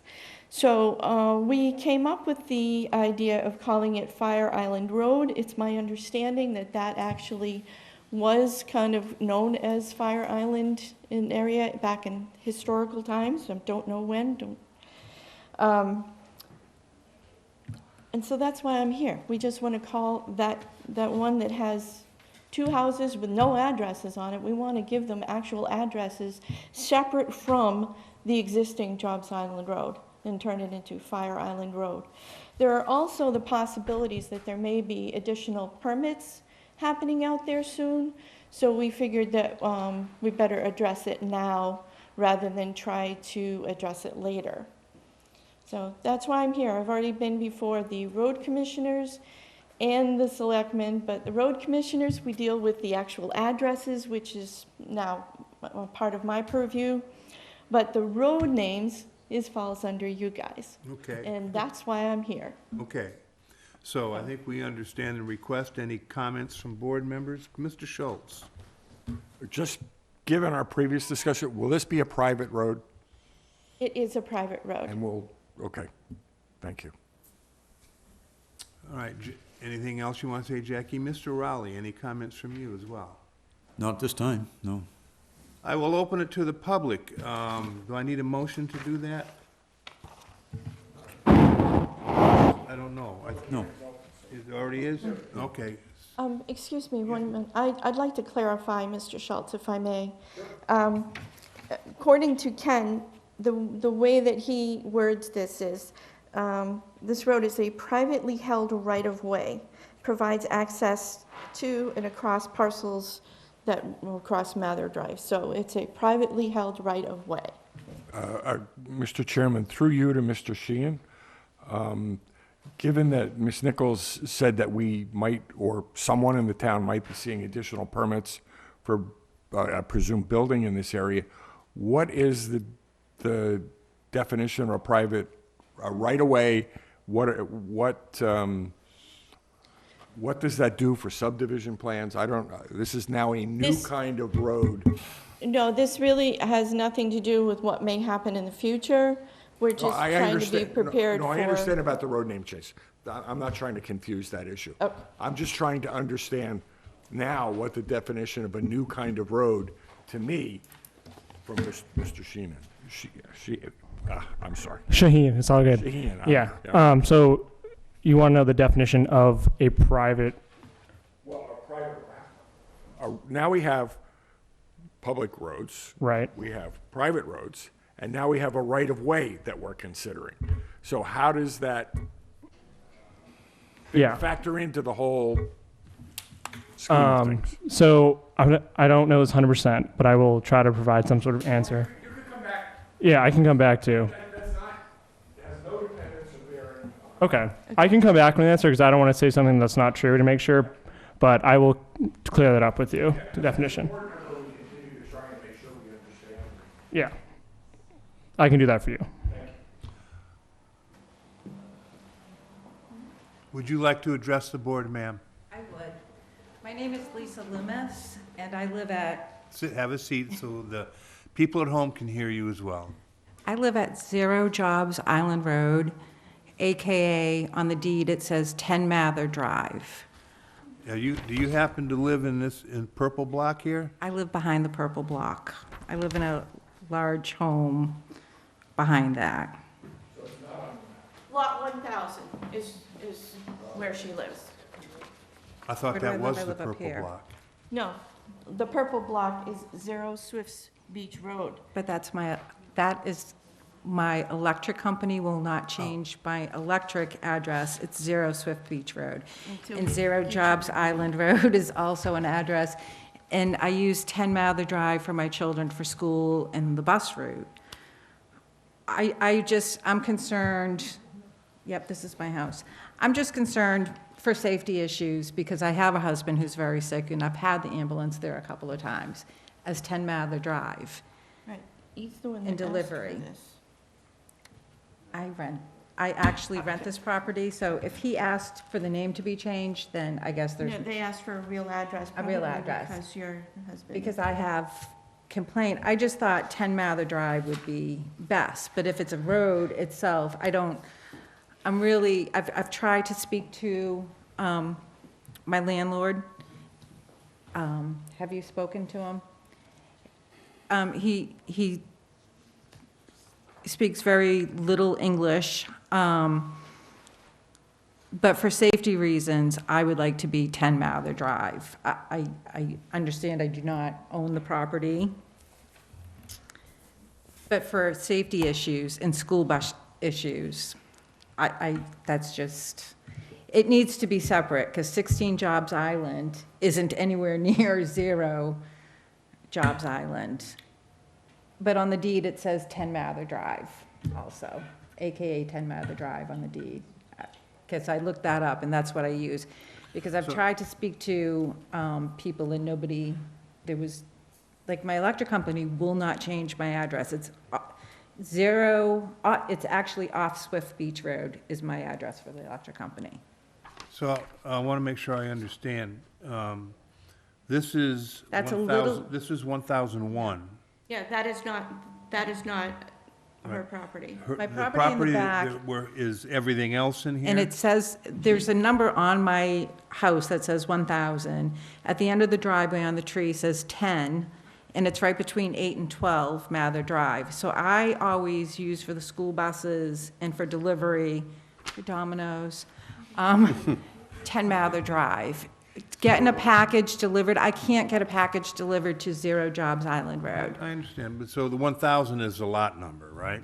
1,000 is a lot number. So right now, we've already heard 3 different addresses, talking about the same property, which is exactly why we want to give it a very distinct name that will encompass both of those properties that are affected by this. But you won't be changing this, correct? No. Oh, thank No, you. no, no, no. That's, okay. Right, because that's the whole point, is Yeah. to separate them and make it easier to find you. So, Ms. Nichols, what would you anticipate the citizen's address to be in the future? 10 Fire Island Road, Because something like that? It's actually a duplex. It's a two-family house, so it's a single parcel, so it'll have a single address. As far as whether it's gonna be number 1, number 5, number 10, we hadn't gotten there yet. Okay. I'm gonna try to, talk to the person who is at 0 Swift Beach Road, as well. That's the purple box. That's a That's little cottage It's with a little one- tiny cottage. With just about an acre, I believe. Right. And the but- rest of it's 40 acres. All right. The actual number of the house has yet to be determined. Okay. We're trying to get the street name situated. So my comment is almost exactly what Ms. Nichols had to say, was that you rattled off several addresses that you go by. We have a solution here that gives you one. And after hearing you, I completely understand and I get it. I was just thinking, oh no, another address, I can't do this. I want to be Okay. 10 No, and Mather your Drive. electric company, when we do get this done, if your electric company gives you any hard time, you have them call me directly and I'll give you my phone number. Okay. And does it ever change on, like, how do you change GPS and Well, deliveries? once this gets updated and gets updated in the maps, it'll be updated on GPS. We will also let 911 know. We're gonna let the people know who need to know how to get to you and hopefully find you easier and faster. And we could put like a sign at the end of the road. Any comments from the other board members? Thank you. Jackie, how long do you think that'll take? I live on a new street, as you know. It took a long time to get us to UPS, all the companies. That one guy went to Sandwich, because there is a Jonathan Road to Sandwich, the only one around. It took us a long, long time to solve the problem. I mean, literally over a year. I will be, if this is okay with you guys, once we make the final decision and get Fire Island Road ready to go, then I'm going to immediately send out information to the parties that own the properties, along with 911, Mass GIS, and to our police department and so forth, and get our local people right up to date. Our maps are updated once a year, but they're always like a year behind, so the actual writing on the map online might not get there right away, but we'll get that done as soon as possible. Thank you. Any other comments? Ma'am? No, thank you very much. Any other comments from the public? Anyone online?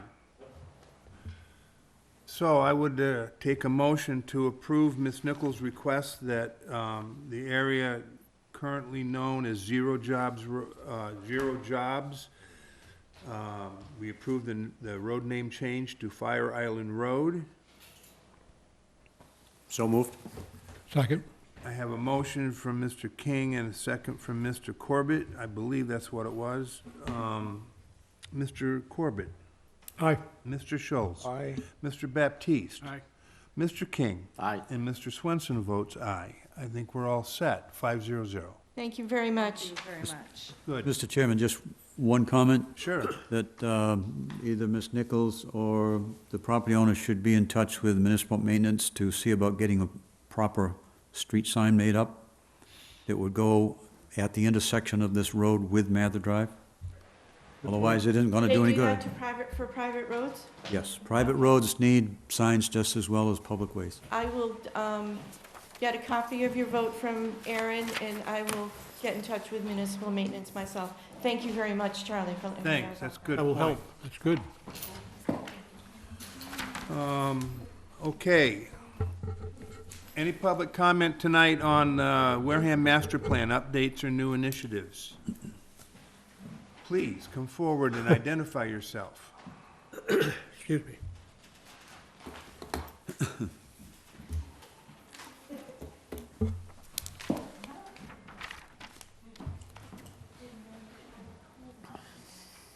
Hi, thanks. My name's Linda Scharf, and I'm in Onset.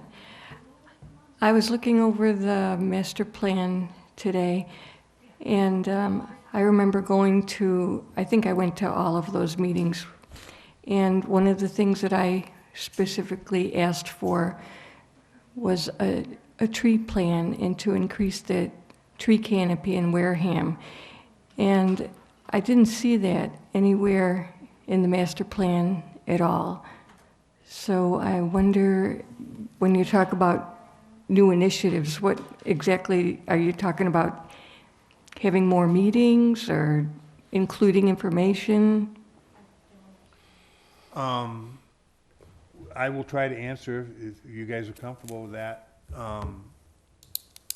Our master plan has several strategies, has goals and strategies in there, as if you read the master plan this morning, then you saw them all. And you're right, I don't remember ever seeing one about a specific tree initiative. If you felt that it was worth your time to put together an initiative and bring it to this board and make a case for what you wanted to do with trees in terms of having a goal, it's not a project that gets approved. It's just setting a goal and justifying it, trying to identify who'd be responsible for it. If you look at all the different strategies in there, there's a format to them. The justification and why you want to do things like that. And that you'll also see in there a process on how to do an update.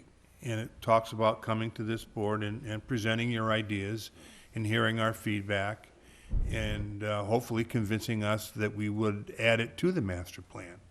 Okay. I'm Can I sorry. make a comment? Am I able to make a comment? After this, I'm going to talk to you because I actually know DCR does a program. I don't know if Wareham qualifies. I'm not sure how it exactly works, but there is a program similar to what you're talking about that DCR does around cities and towns in Massachusetts. I don't know exactly the details. I almost was a part of it, but then I became here. So I can talk to you after and get some more information tomorrow and see if that applies. But it's what you're talking about. It's related to energy efficiency. So it's planting trees to help homeowners, public and private, save energy and things like that. But there is an initiative that DCR does. I just don't know if Wareham is able to take part in that. But Okay. I can look that up. Thank you. Did I answer your question? You did. Thank you very much. Did I It's have your name again? Linda Scharf. Can you spell your last name for me, Linda? SCHARF. Great, thank you very much. Okay, thanks for I the hope- inspiration. I hope that you dig into it and you come back and share with us your ideas. Oh, it's like 150% done. Thank you.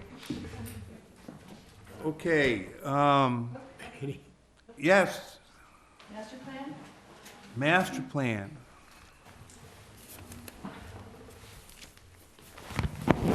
I would like to say also what Linda said. If you, I know everybody has gone around our streets and been appalled at one time or another about the invasive vines that are killing, I would say 50%, maybe more of our trees. And at this rate, in a few years, we're not going to look like any of these lovely pictures around this room. It's going to be devastating. And when I first came here 5 years ago and realized how many invasives I had to take off of my land, I looked up the arborist because I had come from a tree town, you know, Marion, noted for its trees and its care of trees and its planting trees and everything trees. And the arborist doesn't exist. There is someone who deals with trees, but they're under the highway department, I think, and they remove dead branches. That's the tree department.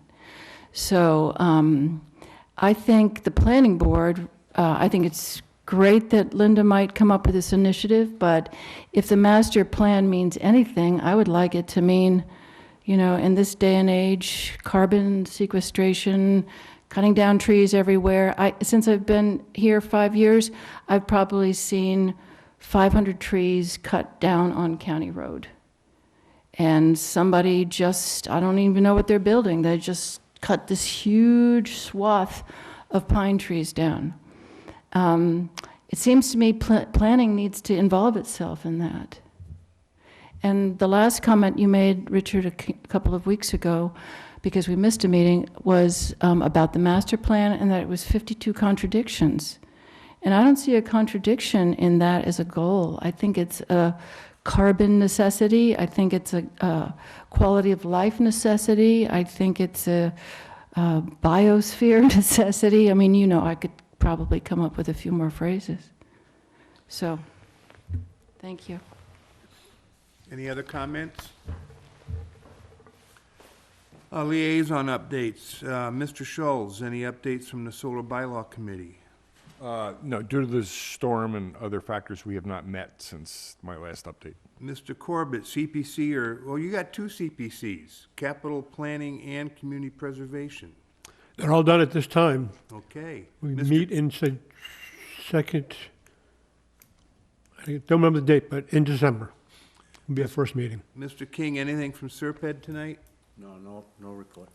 All right, member comments. I added this in this week I wanted to give everyone an opportunity if they had something on their mind they wanted to talk to. Mr. Corbett, any comments in general? Not at this time. Mr. Schultz? Minutes? Pardon me? Minutes. Minutes.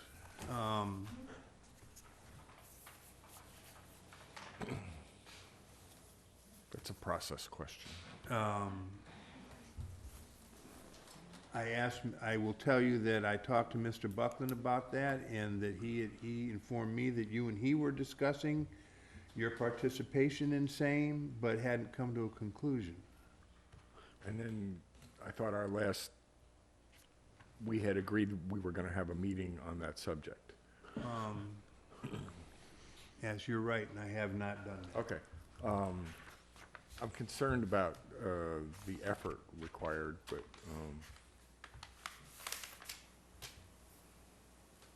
but as I've said, I'm willing to try and Sure. take it. I'm not so sure I want to take on trying to get all the back minutes brought forward, but Mr. Sheenan, say it again. Shaheen. I will get it right. Is anyone currently working on back minutes? I thought there was someone working on back minutes. I am not sure, but that's another thing I can go back. I have not heard, but I can ask about that as well. All right. I think it's important that we have minutes, and as I said, I would try and... I think we have to. Well, legally, we have to. Yeah. Absolutely. And if I will make, any other comment? Well, yes, because as part of that meeting, if you look at open meeting law about the requirements for minutes, I think there needs to be some changes to the way we run our meetings, particularly because every exhibit that's made at a board meeting has to be documented and included in the minutes. So other boards that I've been on in the past, when presenters put an exhibit up, they were requested to letter or number it and sign it, and hand that in to the board, because that needs to be part of the record. According to open meeting law, that's required to be part of the record of the meeting. And so in other boards I've been on, as I said, applicants were required to letter, number, and sign and date every single, what do you call these things? Exhibits. And that's a bigger change. So I want to, as part of our discussion about doing minutes, are we going to, I think we need to review the open meeting law requirements for minutes. Because I'm not sure any board in town does that. Okay. So just part of the discussion. Sure. So I, Be careful what you ask for. I'm not asking, that's why I said it's an enormous amount of work. It is. So, I'll take the opportunity to say that, many boards in town have lost their resource that does minutes, and now have been told that they're responsible to do them themselves. Hasn't happened to us yet, but I think the day's coming. We're looking at it. Secretary should do it. Well, I think it's the clerk's job. I think if you look at the definition of the clerk. You knew it was going to happen. Somebody got set up. My only other comments I want to make are that next Monday we'll have a Zoom meeting. Agenda will be posted. It is a workshop. It is on zoning and permit enforcement, permit conditional enforcement. Mr. Requena will join us. I have met with him twice leading up to this. I'm anticipating some very good things to come out of this. I understand, I have been educated, if you will, and I think we have tools and processes at our disposal that I'm not sure we knew about. And there's a way to do it, and I think it will work. So I look forward to building a partnership with him next week, and that we can work together to make sure that our permits that we grant are properly enforced. So that's the only comment I have. Mr. Baptiste, any comment? Mr. King? No, the only comment is I will be out of town for that meeting, but I will attempt to attend via Zoom. We will record it. Yeah, because that's a meeting I really wanted to attend, but I'm sure. unfortunately, I'm going to be in I'm Phoenix. sure. So. We have no referrals, i.e. Projects coming before other boards where we have an opportunity to input. That is a topic for another workshop, I think, on how we manage those, because those can be wieldy. As I mentioned, future meeting is a workshop next week on the 15th. Next planning board meeting is on the 22nd. Last call for comments, Mr. Rowley? Just a report to the board. I've had a request from the contractor for phases 2 and 3 at Bay Point to begin discussion with them about the inspection procedures, which I will be doing tomorrow morning at 10 o'clock. I've had a request also for an inspection of a Settlers Glen project. This is a 40B project, which is on Red Brook Road. Didn't come before you, it was the ZBA because it's a comprehensive permit, but I've been requested for that. Just an update on Wareham Retail Management, which is where the Chipotle restaurant is. Last week was supposed to be when the top coat of paving was put down. But in my conversations with the, I guess the site developer and his people, they haven't been in touch with me, and I've been looking every day I go by it. They haven't been what? They haven't been in touch with me yet, which they said they would do, but they were scheduled for last week. It didn't happen. I'm going to put in another call to them to find out, okay, what's your schedule now? Because I've made it quite clear that that whole road needs to be swept. Application of a tack coat on the whole thing before they put the top on. And there's a little detail that they need to pay attention to at the drainage area. There's also some landscape features which have not been finished yet. So at some point, somebody's going to request a certificate of occupancy for that building, and it's the last building in that series of 3, which includes Starbucks and Aspen Dental. The Starbucks property has an area set aside for its dumpster and trash. They have 2 dumpsters set on the front lawn with nothing inside that enclosure. It's been there for a long time, right, Mike? So I mentioned it to Mr. Buckland last week as something that needs to be looked at, and they need to move those dumpsters because the whole project needs to really have a sign-off as having been in compliance with the plan. And that wasn't on the plan, that they leave it in the front yard. Yeah, I think what they found is the enclosure for the dumpsters was poorly placed and the truck can't access them. And hence they've stuck them out. And that is a problem that they need to address. It isn't anything that, in my view, that the town or this board has to accept. Did we do are we doing 3 separate occupancy permits there? Do you I know? assume so, I would assume- I would because Aspen Dental has got an occupancy permit, Starbucks has been in operation. You don't have one for the other building yet because there's still some outstanding issues.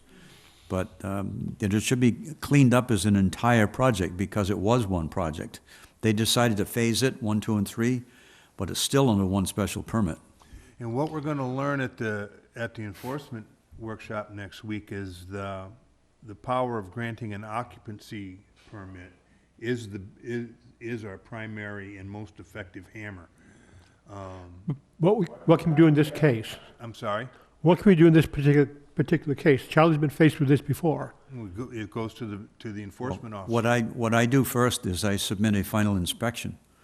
I take the plans of record, would have been approved, and take them out there, walk the site, and see if there's any things that don't comply with the plan. And if they don't comply, I report back to you, and you tell the applicant that before you get an occupancy permit, you must complete the job that you said you The do. enforcement officer will tell him that.